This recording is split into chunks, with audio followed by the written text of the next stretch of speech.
I was 68 years old, and for the first time since I was 23, I needed to find work. The medical bills from Robert's cancer treatment had drained our savings, and his life insurance barely covered the funeral. I sat at our kitchen table, the same table where we'd shared 45 years of breakfasts, and stared at the stack of envelopes I couldn't pay. The part-time position at the county library wasn't much, but it was something. 3 afternoons a week, I helped patrons find books and showed seniors how to use the computers. It kept me busy, kept my mind off the empty house I came home to every evening.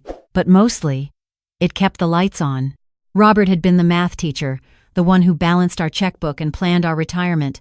I'd taught English and never paid much attention to finances. Now I was learning, the hard way, that Social Security survivor benefits don't stretch as far as you'd think, especially when your husband spent his last 2 years in and out of hospitals. I sold Robert's car, sold his tools, sold the riding lawnmower he'd been so proud of, but I kept the house. This house held every memory we'd made together, and I wasn't ready to let that go. That's when the roof started leaking. It was early June, unseasonably hot for Chicago's western suburbs, when I first noticed the water stains spreading across our bedroom ceiling. I put a bucket underneath and tried not to think about it. But after the next thunderstorm, the bucket overflowed onto the carpet Robert and I had picked out together in 1998. I knew I needed help. I just didn't know how to pay for it. The mailman had been coming to our house for years, but I'd never really noticed him before. David, his name was. I learned that because he always wore a name tag, even in the brutal summer heat. He was maybe mid-40s, Hispanic, with kind eyes that crinkled at the corners when he smiled. It started simply enough. I was watering the petunias by the mailbox one afternoon when he pulled up in his truck. The temperature was pushing 95 degrees, and I could see the sweat dripping down his face. "Would you like some water?" I asked. "I just made a fresh pitcher with lemon." He looked surprised, then grateful. "That would be wonderful, ma'am. Thank you." I brought him a tall glass, ice cold, and he drank it in 3 long gulps. "You're a lifesaver," he said, handing back the glass. "Been on this route since 6 this morning." After that, it became our routine. Every day around 2:30, David would pull up and I'd bring him water. Sometimes we'd chat for a few minutes. He'd tell me about his kids, twin girls just starting high school. I'd tell him about my former students, or about Robert. David never seemed in a rush. He'd lean against his truck and listen, really listen, in a way that made me remember what it felt like to be heard. "How are you holding up?" he asked me one afternoon, about 3 weeks into our routine. It was the kind of question most people asked, without wanting a real answer. But something in his eyes told me he actually cared. So I told him the truth. "Some days are harder than others. Today I'm worried about my roof." "Is it leaking?" I nodded. "I need to get it fixed, but I'm not sure how yet." He frowned, thoughtful. "Be careful who you hire. There's been a lot of scams going around, especially targeting." He stopped himself. "Targeting old ladies living alone?" I finished with a sad smile. "I've heard." "Just be careful," he said. "Get multiple estimates, check their license and insurance, and if anything feels off, trust that feeling." I appreciated the advice, even if I wasn't sure I could afford multiple estimates in the first place. 2 days later, a man knocked on my door.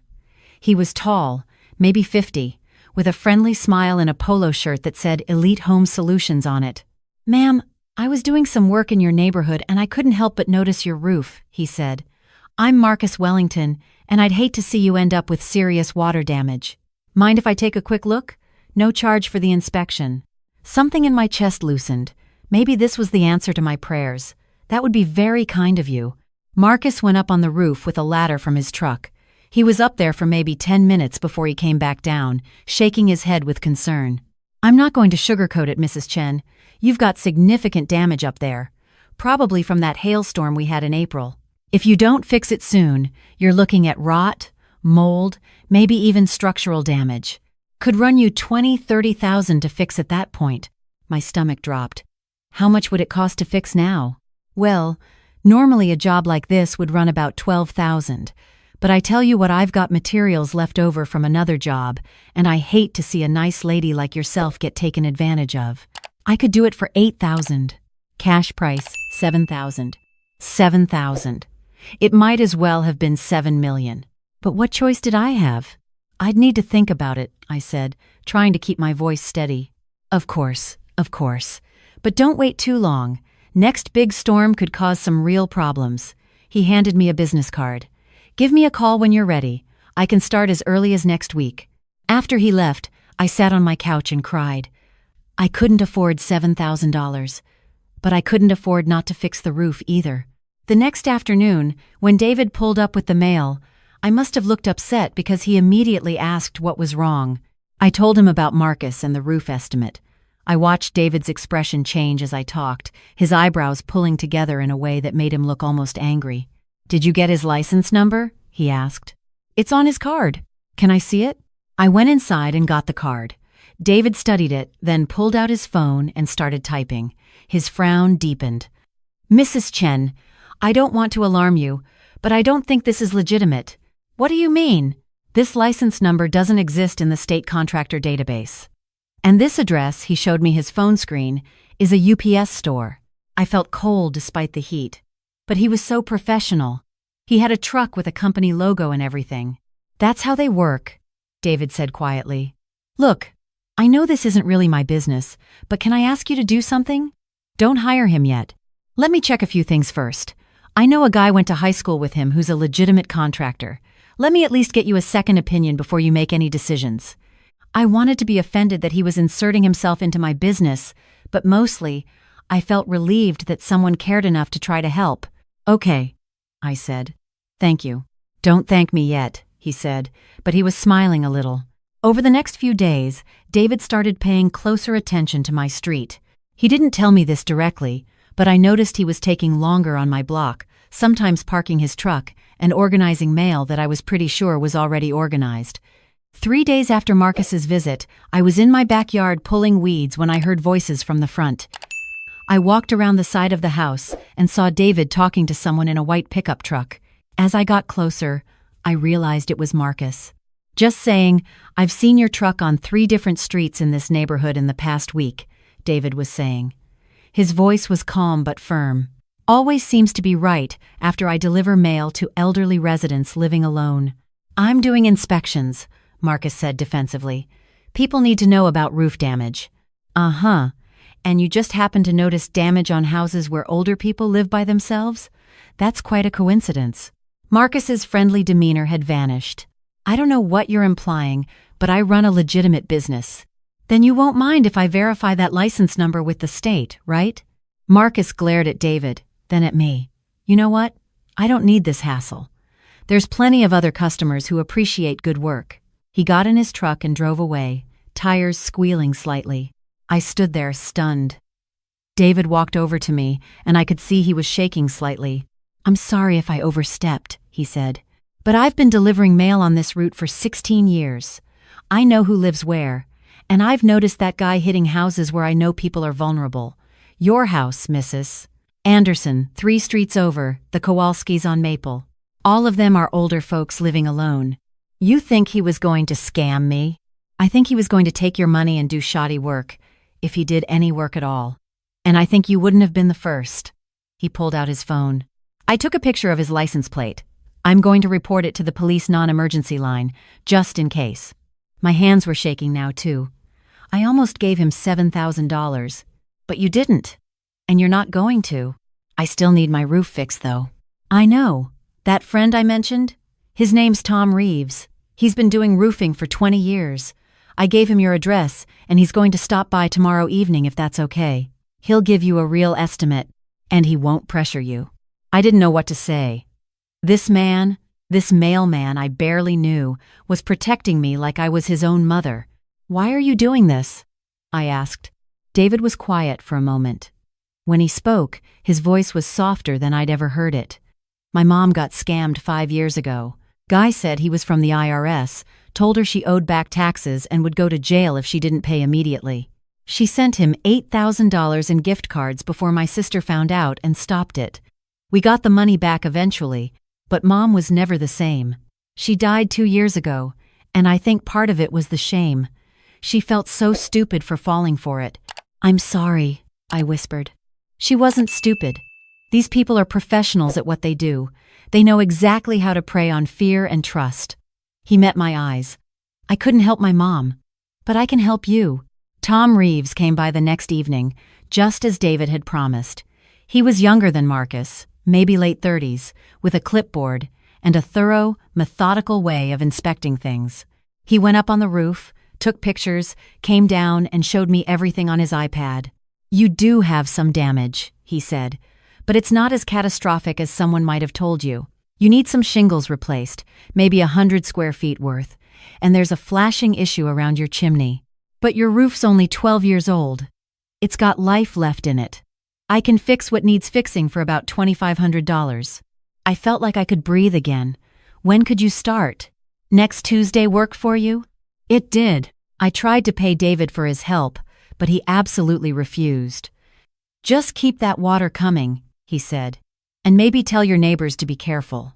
If that guy Marcus approaches anyone else, they should call the police. But it turned out, Marcus wasn't done with our neighborhood. The following week, while Tom's crew was working on my roof, David came to my door during his route. He looked agitated. "Mrs. Chen, can I show you something?" He pulled out his phone and played a video. It showed Marcus, clearly drunk, sitting in what looked like a bar. He was talking on the phone, and even through the poor audio quality, I could hear him saying things like, "Stupid old bitch," and nearly had $7,000 and that mailman ruined everything. "Where did you get this?" I asked. "I have a friend who tends bar at O'Malley's on Route 38.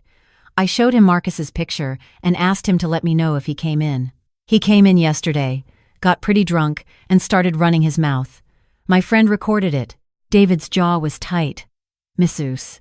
Chen, he's talking about more than just bad business practices. He's talking about casing houses, about knowing when people are gone. I think we need to call the police." "The real police? Not just the non-emergency line?" "The detective bureau. This is fraud at minimum, maybe conspiracy to commit burglary." I felt a chill run down my spine despite the summer heat. Detective Sarah Morrison came to my house that afternoon. She was a woman in her early 40s with sharp eyes and a no-nonsense manner that somehow made me feel safer. I told her everything: Marcus's visit, the fake license, David's suspicions, the bar video. She listened carefully, taking notes. "Mr. Torres was right to call us. We've had 3 reports in the past month matching this pattern. Always older residents, always homes where we suspect the perpetrator knows they live alone. In one case, the victim paid $15,000 for work that was never completed. When she tried to contact the company, the number was disconnected." "What happens now?" I asked. "We investigate. With your permission, I'd like to set up a controlled situation. If Mr. Wellington contacts you again, we'd have you express renewed interest in hiring him. We'd wire you with a recording device and document exactly what he says and does." The thought terrified me. What if something goes wrong? "We'll have officers nearby at all times. He'll never be alone with you. But I understand if you're not comfortable with that. We can pursue this investigation without your help, but it's stronger with it." I looked at David, who had stayed with me for the detective's visit. "What do you think?" "I think you're braver than you know," he said. "But it's your choice." I thought about David's mother, ashamed and broken by people who'd taken advantage of her trust. I thought about Robert, who'd always told me to stand up for what was right. I thought about Mrs. Anderson and the Kowalskis and all the other people on our street who might be targets. "I'll do it," I said. The next day, I called Marcus's number. He answered on the second ring, sounding surprised but pleased to hear from me. "Mr. Wellington, I've thought about your offer," I said, following the script Detective Morrison had given me. "I'd like to proceed with the roof repair." "That's wonderful, Mrs. Chen. I'm so glad you came to your senses. When would you like me to come by to finalize the details?" "Would tomorrow afternoon work? Around 2? Perfect. I'll see you then. And Mrs. Chen, you're making the right decision." The wire they put on me the next day was smaller than I expected, just a little device tucked into my bra. Detective Morrison and 2 other officers were in an unmarked van down the street. David had taken the day off work. He didn't say this, but I suspected it was so he could be nearby. I saw him doing yard work 2 houses down, in Mr. Patterson's yard. "Mister, Patterson was in a nursing home, and I knew David didn't normally do yard work there. Marcus arrived right on time, all smiles and professional courtesy. We sat at my kitchen table, and he spread out paperwork that looked official but probably wasn't. "Now, I'll need half up front to order materials," he said. "That's $3,500, the rest when the work is complete." "I thought you said $7,000 total," I said, my heart pounding. "That was the cash price. If you're paying by check, it's the full $8,000. "Oh, I see. Well, I was planning to pay cash." His eyes lit up. "Even better. Now, I can start next Monday, weather permitting. Should take about 3 days. Can I ask about your license?" I tried to look it up online and couldn't find it. His smile didn't waver. "The state database is always behind. I renewed last month and they haven't updated it yet. Bureaucracy, you know how it is." "Of course," I said, even though my hands were shaking under the table. We talked for another 20 minutes. He assured me he'd pulled permits. He hadn't. That he was insured. He wasn't. That he'd done dozens of jobs in the neighborhood. Probably true. Probably all scams. The whole time, the wire recorded every word. Finally, he stood up. "So I'll see you Monday morning, bright and early. And if you could have that $3,500 ready?" "I'll need to go to the bank," I said. Of course. I take cash or money order." After he left, Detective Morrison came to my door within 5 minutes. "You did great, Mrs. Chen, really great. Did you get enough?" "More than enough." Between what he said today and what we've gathered from other victims, we have solid evidence of fraud, theft by deception, and operating without a license. We'll pick him up tonight. I felt dizzy with relief and residual fear. Will I have to testify? Probably, if it goes to trial. But I have a feeling once he sees the evidence we have, he'll take a plea deal. She was right. Marcus Wellington, whose real name turned out to be Marcus Brennan, was arrested that evening at his apartment. The police found evidence linking him to over 20 scams in the past 2 years, totaling more than $150,000. When they searched his computer, they found spreadsheets listing potential targets, all older people living alone, many widowed. He'd gotten their information by monitoring obituaries and then cross-referencing addresses with public records. The part that made me feel sickest was learning that he had a partner, someone who worked at the county assessor's office and gave him information about property owners. She was arrested too. The story made the local news. "Postal worker helps police catch contractor scammer," the headline read. They interviewed David, who looked uncomfortable on camera but explained how he'd noticed a pattern and decided to act on it. What they didn't show was what happened after, in the quiet moments that don't make good television. A week after Marcus's arrest, David came to my door outside of his normal mail route hours. He was wearing regular clothes, not his uniform, and he looked nervous. "Mrs. Chen, do you have a few minutes?" "Of course. Come in. Can I get you some lemonade?" We sat in my living room, the same room where Robert and I had watched 1,000 movies together, where we'd hosted holiday dinners and birthday parties and quiet Sunday afternoons. David held his glass but didn't drink from it. "I need to tell you something," he said, "about why I got so involved in this situation. You told me your mother was scammed." "That's true, but there's more to it." He set down his glass. "I had a stepdaughter. Her name was Rachel, my ex-wife's daughter from her first marriage. I came into Rachel's life when she was 8, and I loved that kid like she was my own. But her biological father was still in the picture, and he wasn't a good guy. Drugs, mostly. Sometimes, violence. I stayed quiet, letting him talk. When Rachel was 16, her dad started coming around more. My ex and I were having problems, and Rachel was angry at everyone. Her dad told her all the things a teenage girl wants to hear, that she was grown up, that she could make her own choices, that we were too controlling. I tried to warn Rachel about him, tried to tell her he was using her, but she wouldn't listen. She thought I was just the evil stepdad trying to control her life. His voice cracked slightly. She moved in with him when she was 17. Within 6 months, she was using. Within a year, she was arrested for possession with intent to sell. She's been in and out of jail ever since. She's 29 now, and last I heard, she was living in a halfway house in Rockford. "I'm so sorry," I said. "The thing is, I saw what was happening. I knew her father was dangerous, but I didn't push hard enough. I didn't make her listen.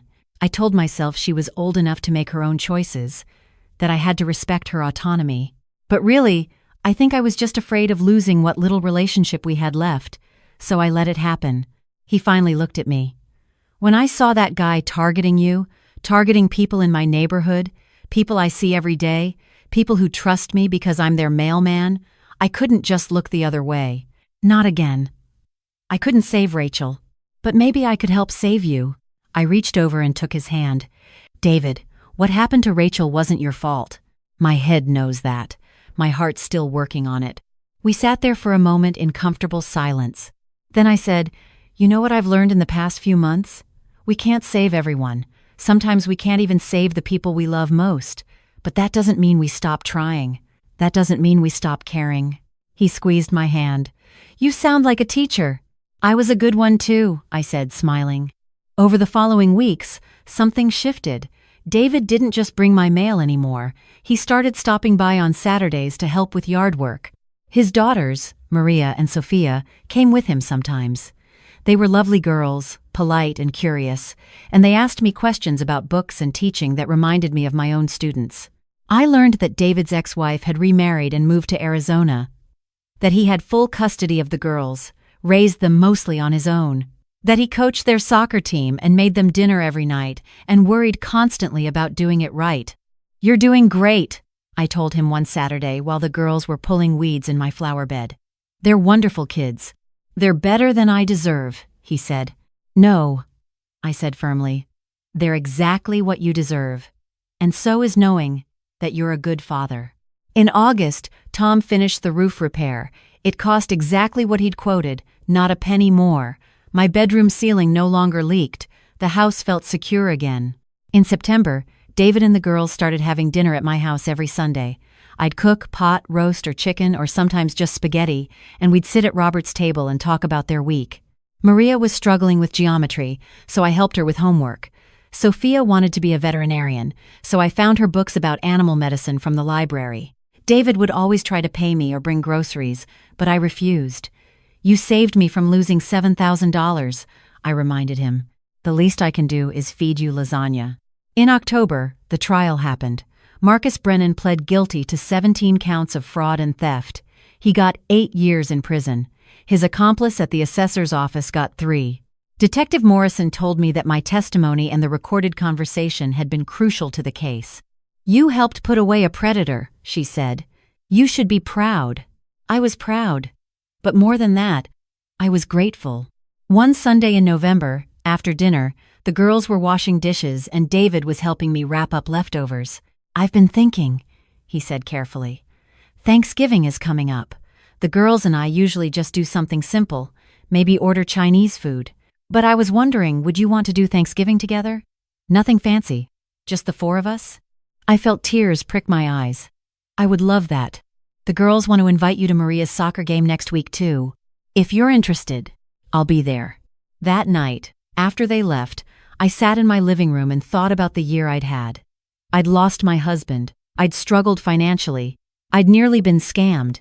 I'd helped catch a criminal. But I'd also found something unexpected. A family. Not the one I'd built with Robert, but a new one. Different, but no less real. I thought about what David had said about not being able to save everyone. He was right. But sometimes, I realized, we save each other. I still bring David water when he delivers the mail, even though it's getting cold now and he doesn't need it as much. We still talk for a few minutes every afternoon, him leaning against his truck, me in my cardigan. My neighbors wave at me now. Mrs. Anderson invited me to her book club. The Kowalskis ask me to watch their cat when they visit their son for Christmas.